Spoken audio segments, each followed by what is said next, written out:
Well, thank you, Paige, and hello, everyone. This is Robert, and thank you for joining us for today's webinar. Julie and I spend our professional lives helping boards and managers navigate through the wide variety of decisions they face throughout the year, and our hearts regularly ache seeing the poor decisions boards often make with respect to their budgets. So today's program is designed to help you make wise decisions that will lead you and your association towards an improved future, and that starts with strategy. Strategy comes first, then the details of how much each budget line item should be. So let me tell you a story to illustrate. This is Matt Emmons. He's a highly skilled rifleman on the USA Olympic team. He has multiple Olympic medals, but he's famous for one bad shot. In 2004, he was leading the 50-meter rifle 3-position competition with one shot left. And as he prepared to take that final shot that would give him his first Olympic medal, a gold, he took the shot and hit the bullseye. The only problem was he had taken aim at the wrong target. So with a score of 0 on his final shot, he dropped down to 8th place and out of medal contention. Excellent execution, but misdirected, and it led to failure. So that's why we say that strategy is first and execution is second. And I tell you that because it appears when we look around that the majority of boards see the budget as just a task to execute, diving in with short-term thinking about budget line items without first making sure they're aiming at the right target. So from an outside point of view, most associations are parched financially. They're suffering because the board is failing in their job to provide for the needs of the association. The associations are suffering because boards are just executing the task of budgeting. They're failing to hit the target of giving the association what it needs. So with that in mind, let me tell you how today's session is going to work. Like all our webinars, we're recording this session so it will be available as a resource to others who've missed it live.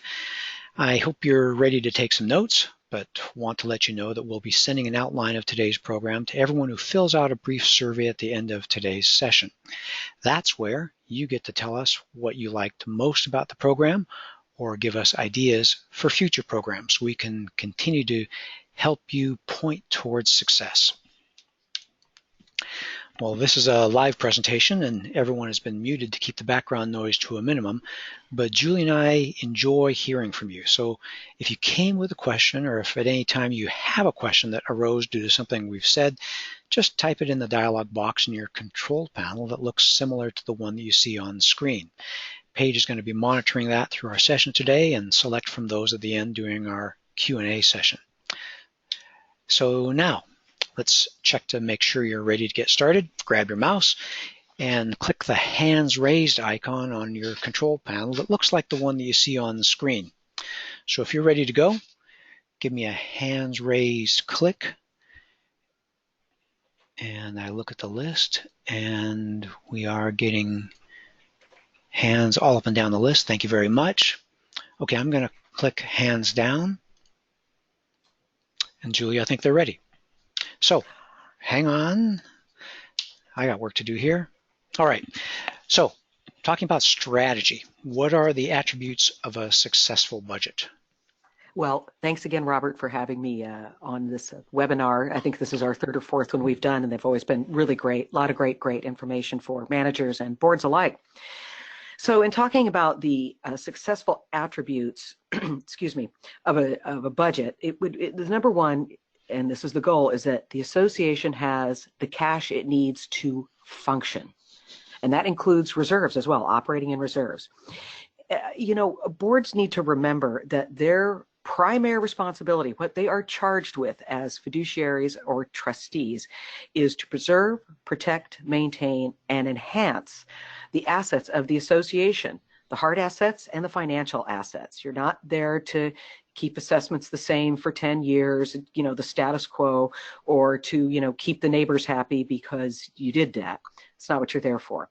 And the manager assists and facilitates the board by reminding them from the manager's own experience, after all, we are the experts, how smoothly other associations that have that capital that they need, how smoothly they operate. And they, I guess we say avoiding financial scarcity is what I guess I would say that. And they also avoid associations that have money, avoid political tension. I mean, all of us who've managed over the years know that usually it's associations that don't have enough money, have a lot of problems within the association because they cannot afford to have a top-notch landscaper, or can't afford to have the pool cleaned 3 times a week. Maybe they're only doing it once a week. I mean, it's just these various type of things that happen. So that would be attribute 1. Now, if you talk about another attribute that is association should exhibit for a successful budget is not thinking you're going to have the good fortune and some expenses can be pushed to next year. So we're not kicking the can down the road of certain expenses like, well, we just won't trim the trees this year. Let's do it next year because we can't afford it. That's, or we'll just special assess if we need it. That's just, no, you don't want to do that. You want to budget for reality, and the funds exist. So those projects, whether it's tree trimming or whatever is going on, get done on time. And also, we always want to make sure that our owners are paying the sustainable and true cost of running or operating the association, and that means operating account and reserves. So if past years have had unrealistic budgets, and I'm sure we have all dealt with it, if we're not dealing with it right now, we certainly have in the past, that if they had unrealistic budgets, that you as the board or you managers are kind of guiding the board to setting new appropriate budgets. It's new expectations within the owners and within the board for how much these things are going to cost. So that's, as we say, it's eliminating the historical optimistic budgeting. So attribute number 3, I would say that the association has done a really good job of getting the owners to expect annual adjustments to the budget. Everything goes up. Your assessments are not the thing that stays static. Everything in the world goes up. Your insurance goes up. The cost of electricity goes up. If you're in a state that has minimum wage, like in California, you're going to be what are you going to be at minimum wage, Robert? I think $15? $15, yeah. Right. Well, I'm in Washington State. We kind of have the same issues, right? So when labor is $15 when it used to be 10, and if you think your landscape contract or if you think your pool contract is going to remain the same when their labor costs have gone up, you're crazy. It's not going to happen. So the owners have learned to expect that things are going to go up just like in real life. They're going to go up in the association. And lastly, I would say that the owners become and are aware of where their dollars are going. And that falls right on the board and on management to communicate clearly and regularly about the budget, and not just the budget meaning, oh, it's numbers and my eyes blur over. I mean, it's really, it's really a financial story. It's a financial story. So remember, as the board, you are a politician, whether you like it or not. And not to mean to be that insulting. It's not insulting that way, but you're a politician, whether you like it or not. But you have to sell your budget. You have to tell the story of the budget. So when you guys are producing a budget, whether you're the board doing your own budget or management doing it, and you're sending this information regularly out to the owners, I mean, every month along with the newsletter, this is what's going on, this is how much our expenses are, put a picture of your main assets. When you have, let's say, a swimming pool as your main asset in the association, and when you're talking about dollars and where the dollars go, it's really say, well, this is where all our dollars for the pool go. And if you have a picture of the pool, it really hits people where they live, literally. Oh, yes, my dollars are going to that asset, and I really, really like that asset. It's very helpful in selling it. Yeah. What I hear you saying is that it all boils down to making sure that you're aiming at the right target, and that is giving the association the cash it needs to function, and that allows the owners to start paying their true costs along the way. Because we talk about to being green and sustainability, well, budgets need to be sustainable also. Owners need to be paying their fair share along the way of what it really is costing, and not getting behind on the expenses there at the association. And then, as you said, the board it's a political situation. It's not just a technical assignment. Expect annual adjustments. The board needs to communicate. They need to be open. They need to set appropriate expectations to the owners that this is a place where we're going to take care of things, and when expenses go up, we're going to adjust. And then just, again, that communication element. I saw a sign on the freeway that was right next to construction. It said, your tax dollars at work. And that reminded me that while it's a little bit of an annoyance to have to go through a construction area, that's really in my best interest. And it reminds me that this is what my taxes go for, and although I might be a little annoyed, I'd be a whole lot more annoyed if the road fell apart. So keep your owners appraised and do a lot of good communication. So let's move forward with that same kind of philosophy. Let's do the same thing now about what the attributes are for a successful budget process. Well, the number one attribute is start early. Start the budget process early. You know, in my online classes, I have a whole section about budgeting. And what I want to tell all of you portfolio managers out there especially is that if you are starting your budgets in August, you are about 6 to 8 weeks behind when you should have started them. You should start them in June. Everything takes longer than you think it's going to take. So start the budget process early. And the first thing you do is go back and pull the last 8 to 12 months worth of expenses. So you take a look at how everything cost from, not from January to June, but from the previous July up to the current month, June. And so you have a reasonable picture of what's going on within the budget. And then from there, now let me tell you, if you have 8, 10, 12 accounts, you portfolio managers out there, it is imperative that you start this process again in June. So because next thing you have to do is do your homework. You got to do the research. You want to look and see what things have been costing. You want to do your internet search, your web search. Are utilities going up? Call your vendors. Are we going to have an increase in our rate next year? These are all the things you want to research. And same goes for board members who are doing their own budgets for maybe a self-managed association. You cannot just plug in the numbers because they were the same last year. You're going to be behind no matter what you do if you do that. And you also want to look at your delinquencies. How many delinquencies did we have last year? What are we projecting because we're knowing how people are paying this year? That's another thing you want to take into account. And of course, have you been making your budgeted reserve contributions? And I want everyone to remember this. Reserve contributions should be looked at exactly like any other bill. You wouldn't think, well, I won't pay the electric bill this month because we just can't afford it.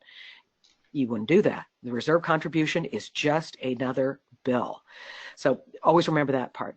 And next, what you want to do is prepare the budget, prepare a budget. And for you managers out there, I know sometimes budgets are very, very stressful because you just want to make it right, make it perfect, and it's never going to be perfect. Don't forget, the budget is a guide. The first budget especially that you're going to present to the board or a budget committee is going to be a guide, and things are going to change over periods of time, and then the board, of course, is going to have its priorities of what it wants to spend its money on. So those are going to change. It's never written in stone. Don't worry about that stuff. And then lastly, especially you managers, you want to drive this process through to the finish. You want to provide margins for unknown, what we call it a contingency fund, usually in administration, but you might have contingency in landscape, maybe a 10%, maybe 5%, because there are always unforeseen expenses. But again, it's not perfect. The budget process is not perfect, but you do the best that you can, and you just keep moving forward. Don't expect perfection. It'll stop you in your tracks. Yeah. Thinking early, it keeps coming back to start early. Giving yourself time gives you choices, gives you options, and sets you up for success. You have the opportunity for public forums at the association, maybe a special meeting, putting in a newsletter, getting a Reserves Day commission, getting that research done. There's so many of these human factors, and it just plain takes time. It's not something you can crank out at the last minute. If you're cranking it out at the last minute, it's a task, and that's potentially a problem because you don't have the perspective when you're cranking it out on a deadline to see the big picture. Do your homework. That takes time. Prepare that preliminary, start to figure it out, see how it comes together. See how it's starting to look, if it's balanced, the right things, and then finish it. But then again, remember that the budget is a guide. It's never going to be a game of perfect. Nothing happens exactly according to plan, but give your association a guide that helps take it to a good future. But let's say we've got a a budget that's starting to come together. How, Julie, can you address strategies with making adjustments? How do you deal with the board that's looking at their draft or getting close to the final and they say, wow, this is going to be different than next year? What do you do? You mean when the assessments are going to go up? Yeah, well, that's what it boils down to. Yeah, it's what it boils down to. It's what well, hopefully they've been communicating with the owners on a regular basis about not just the budget process, but as other items. So they're as transparent as possible. So when anyone looking at the communications that are coming out from the board, or whether they've held a town hall or discussed it at a board meeting, they're just putting out an e-blast, whatever it is, hopefully the board has been massaging this in, going, this is where we think we're going with it. Now, if you're going to have an increase, one of the best things to do is get out there in front of it. I mean, it's going to be painful no matter what you guys do. I mean, there's no doubt about it, but you got to get out in front of the communication process, let them know what's coming down the road. And for the board, if it's a truthful figure, if it's truthful that you absolutely need to raise assessments by, I'm just throwing something out, $25 per unit, you just show them the budget, you show the actual figures, and you say, this is where we're going, and we have to fund our reserves. Because what did you call the reserves, Robert? It's the deterioration Just fee? the cost of deterioration. That's Cost the of deterioration bill. Yeah, exactly. And so for you folks who are self-managed, associations, you're self-managed and you guys are doing your own, you board members, you need to have what we work with in management, and we call it an annual calendar. So all the big events of the community are put on the calendar. Here's our annual meeting. Here's the date of the board meetings, here's when the budget is due, etc. So you need to put that budget right on your annual calendar. And you managers out there, if you don't have annual calendars, you all should have them for each of your associations. So, but the bottom line, when you're doing this and you start this whole process, to everybody out there, be truthful about the finances. No wishful thinking. No wishful thinking. Yeah. Okay, well, let's turn the corner. What are some common problems to avoid? How do they avoid getting themselves into a jam where they'd be tempted to do wishful thinking? Well, if you're doing wishful thinking, you are not aiming for the right target. The right target is not wishful thinking. The right target to aim for is financial solvency and continued financial solvency. That's the target. Associations that do not pursue the correct goal, they will end up with special assessments, or they will have to cut back services, and that doesn't make anyone happy. You need to give the association the cash. It needs to function, which is just like the air we need to breathe. Another common problem, especially this happens with associations that are self-managed or have gone through a lot of board members, or they're not self-managed, but they've gone through a lot of managers, is a lack of institutional or corporate knowledge, meaning they're forgetting the association's history. And either it's not written down somewhere, it's not on a thumb drive somewhere, it got lost in the shuffle, or the guy who used to be treasurer had it and he moved out and he took it with him, or his computer crashed, whatever it is. You have to have that historical knowledge so you can first learn your lessons the first time. That's the first thing you want to do. And two, not make those mistakes again. So, and I would say the third most common problem to avoid is not planning ahead. I mean, once again, here we're back to starting your budget early, 6 months early. Start if your fiscal year end is December 31st, start June 1st, because again, everything takes longer. Everything takes longer than you think it will. And then another problem that happens, and this is a funny thing, is using someone to do your budget for you, meaning especially if you're self-managed, but not necessarily always, but you hand it off to, Bob, who's on the finance committee, and Bob's not really together, but you want to give him a project, and he ends up not being reliable. And if he's been unreliable in the past, you don't want to give them the budget, because those things come down to days, sometimes just weeks, days, even hours before they need to be mailed out. Just don't put yourself through that stress. It doesn't work. And again, you can there's no reason to fail through any of this folks, no reason. You can get additional training, or that person who is unreliable can get training. You can give it to them. You can get it through CAI, that's Community Associations Institute, our national professional organization. We have it on our website. You can take classes through Adamen Inc. about budgeting that are great for boards and for, managers. Now, the last thing I would say the biggest problem is, and this has to do with a lack of corporate memory because there's missing information. I mean, if you don't have the year-to-date expenses or year-to-date income and no reserve study, I mean, if you don't have it, it's okay to make an informed estimate guesstimate, and meaning that you know that 2 of the last 3 years something happened, and that's giving you a point of knowledge from which to work. But it's not okay to make just guesses. Well, this looks good, and I'll toss my dart at the board and we'll see where it lands, and that's what we'll do. That's not good. And I don't think everybody realizes this, Robert, but reserve contributions alone, just the contribution, not the other operating expenses, are typically 15 to 40% of the budget. They can be even higher, up to 50% of the budget. This is a huge, huge deal. So this budget line item needs to be looked at realistically. And by the way, if you're going to have a reserve study done, everybody needs to make sure that they've contacted the specialists, gotten the bids earlier in the year, maybe like April or May. Wouldn't you say, Robert?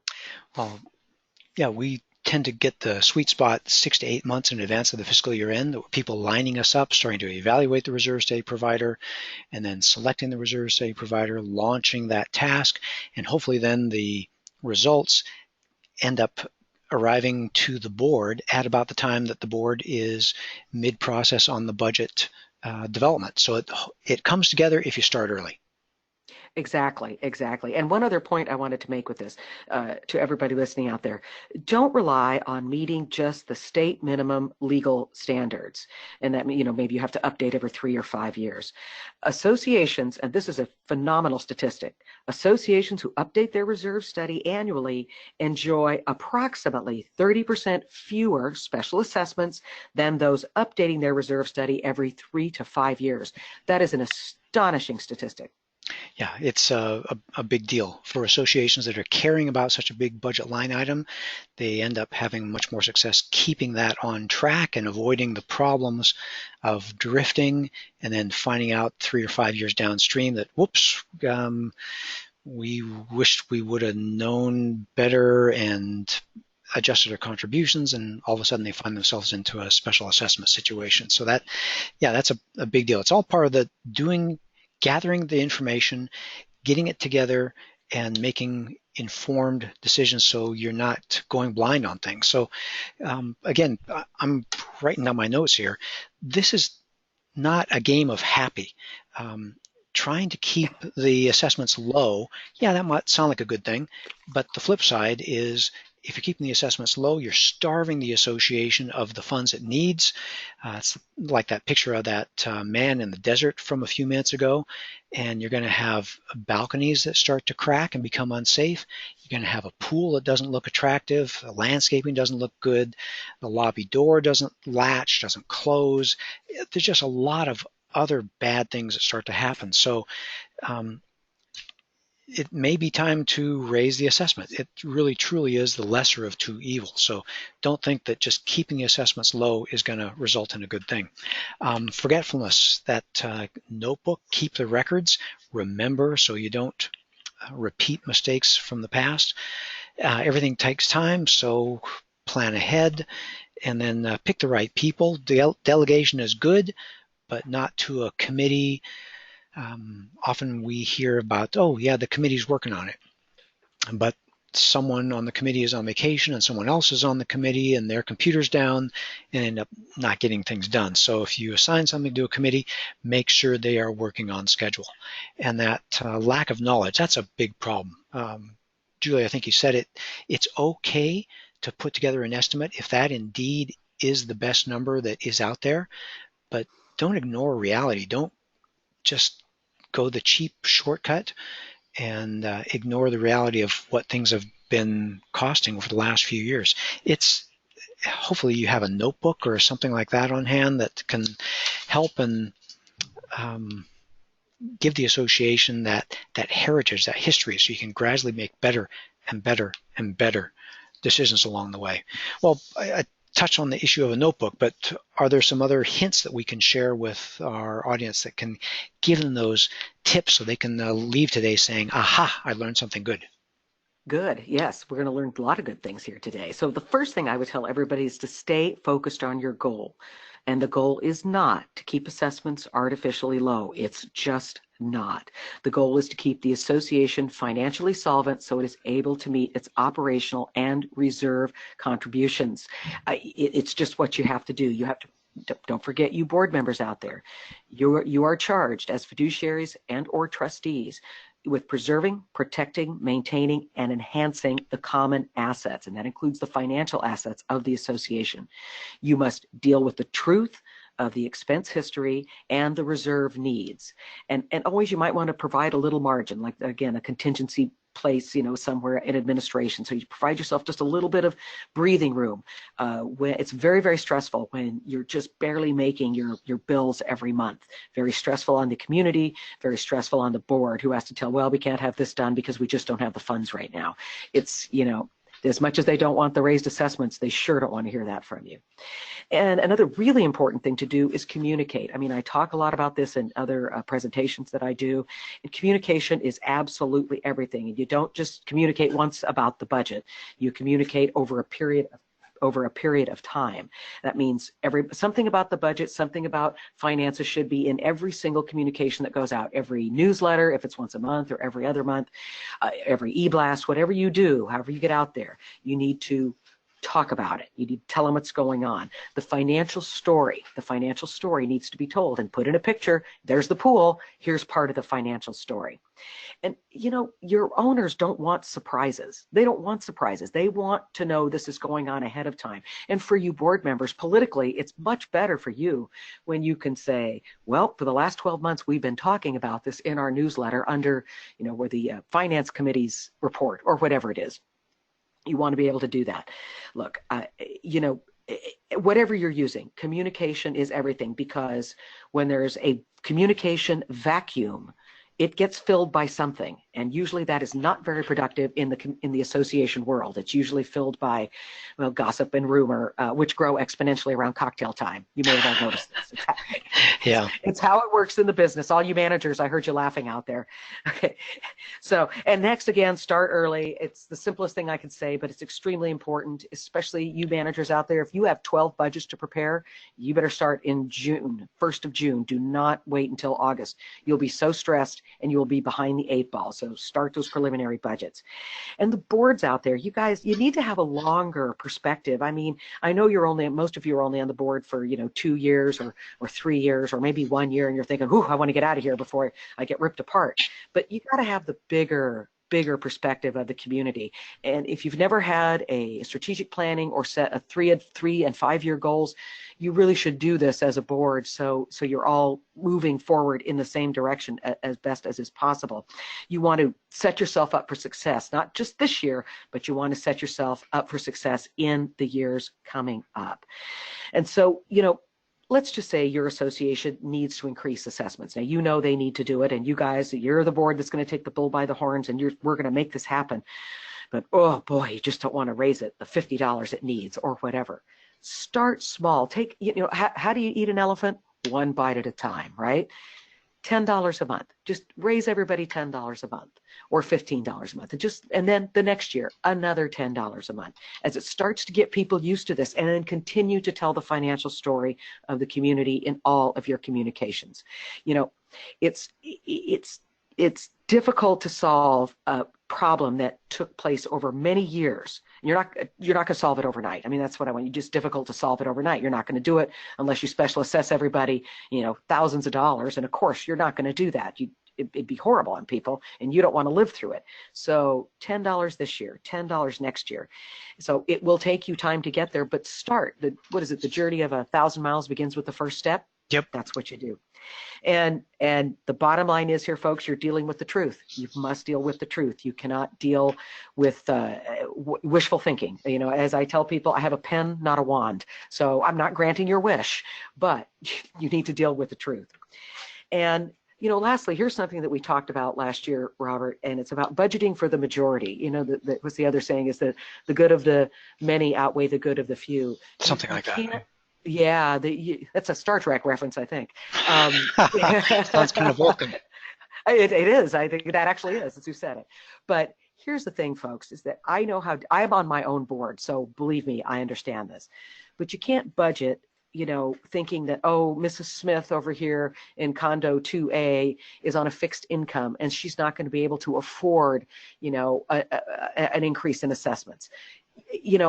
I am so sorry to say this, but you can't look at that. It's just the truth. You are there for the good of the corporation, not for just Mrs. Smith. And the reality is, any home you live in, I mean, like the home I live in a large house on an acre, right? But there's going to come a time where we are not going to be able to keep this house up. I mean, as you get older, the kids get out, you get older, and it's a huge yard to maintain. We're not going to want to do that. So either physically or financially, people are not able to maintain where they live, and they go elsewhere. It's okay to let that happen. You don't have to budget so 1 or 2 people or 4 or 5 people can stay in their homes. You can't do it because you're disappointing and you're disappointing the other 95 homeowners who actually need this, who are going to be there. But disappointing is not the right word, but you know what I'm saying. So as a manager, you guys need to shepherd the boards into doing this, corral them into it, give them this perspective of how they have to budget and encourage them to act in that type of responsible manner. And you board members out there, don't feel guilty about it. This is your job as a fiduciary and a trustee. Yeah, Julie, I like that. I wrote down shepherd the boards. We have a majority of managers on the webinar today, and they need to hear that, yeah, it's the board's fundamental responsibility, but managers have a lot of power in adjusting the way the board thinks about things, the way the board sees things, and helping the board see the reality. Well, with respect to the helpful hints, number 1, it boils down to focusing on the goal. Make sure you're aiming at the right target, and that is making sure you're having enough money. And these things kind of fit together. I want to jump down to number 4. You talked about having that multi-year plan. In my world, in the area of reserves, there's so many associations that are in a jam. They don't have enough reserves, and that's because of years or decades of former boards underfunding. And it's very difficult to get out of that multi-year jam all at once. So take a step towards that eventual future, and that may take communication. It may take, as I think I said earlier, newsletters, special meetings, a blurb in the budget. At my association, they always have an update on the budget. They always have an update on reserve projects. It's kind of nice to see, oh, this is happening over here. That's happening over there. And then timing.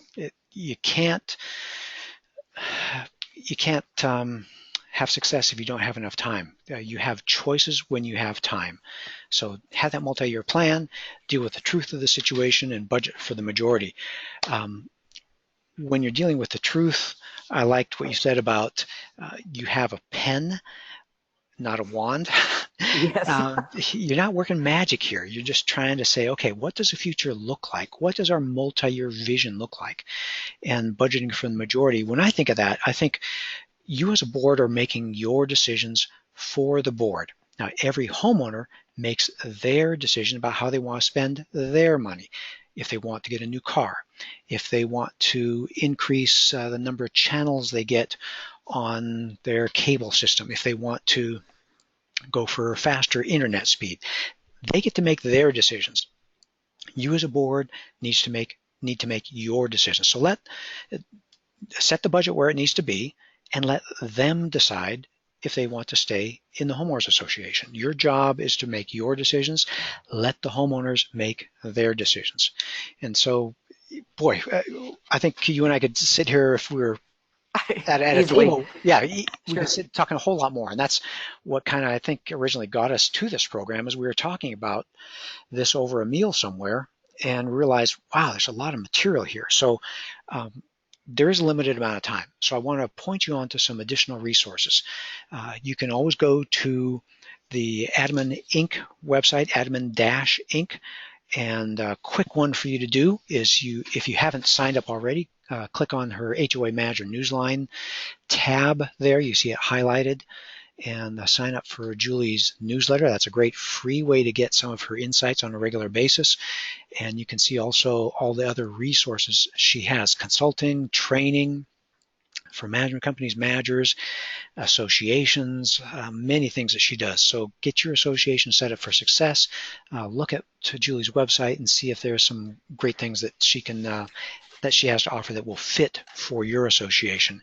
And at Association Reserves, you can see what we have to offer at reservesday.com. There's our Learning Center, where we have written resources, we have recorded webinars, we have some other videos. You can always request a proposal if you realize you want an update on your reserve study. That's right in our wheelhouse. That's fundamentally what we do. And if you want to pass this information on to others, again, this is all free. We do this as a service to our clients and prospects and associations all across the country. By all means, join our email list and get the heads up on all the things that we do: newsletters, webinars, a lot of great resources. Well, Julie and I have spent many years together in this industry, decades actually, helping associations. You didn't have to say that. Well, I think there's a couple things you said that tipped it off. That we've been doing this for a while. Yeah. But we see some of the same problems over and over again, but we get such pleasure in helping associations get to that aha moment where they are making wise decisions, preparing for their inevitable expenses, operating responsibly as a board, and moving their association towards a successful future that's peaceful, maximized home values. That's a great thing. So on behalf of Julie and myself, I want to thank you for joining us today. I hope you've learned some budget strategy points that are going to help move your association towards that peaceful and productive future. So with that, I want to turn the microphone over to Paige, who will coordinate Q&A time with the amount of time we have left. Paige.